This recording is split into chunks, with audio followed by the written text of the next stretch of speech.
বাগান আর সাইডে খাল আছে। এই বাগানের ভিতরে ঢুকলাম দেখার জন্য। এই দেখেন আপনারা আমাকে বরিশাল অঞ্চলের ফিরোজপুর জেলা মঠবাড়িয়া থানা তুষখালী ৮ নম্বর ওয়ার্ড সাঁকারঘাটি গ্রাম। এই একটা ভিডিও দিলাম, দেখেন আপনাদের কীরকম ভালো লাগে। মানে আমাদের এদিকে শুধু সুপারি গাছ ছাড়া আর কিছু নেই, বাগান বাগানকে বাগান, ফুচকার বাগান। আমাকে দেখে মানে অনেক বিশাল বড় একটা বাগান। মানে বিভিন্ন দোকান চাষাকুরা যারা যারা আছে সবারই মানে এই বাগানটার ভিতরে এরিয়া জায়গা সম্পত্তি। আর এই সরকারিভাবে একটা খাল আছে ছোট্ট।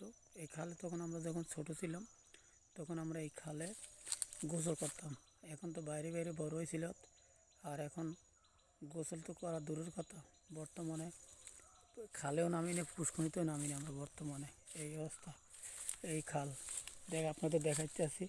কার কার ভালো লাগে, ভালো লাগলে লাইক শেয়ার করবেন, তাহলে অনেক খুশি হব আমরা।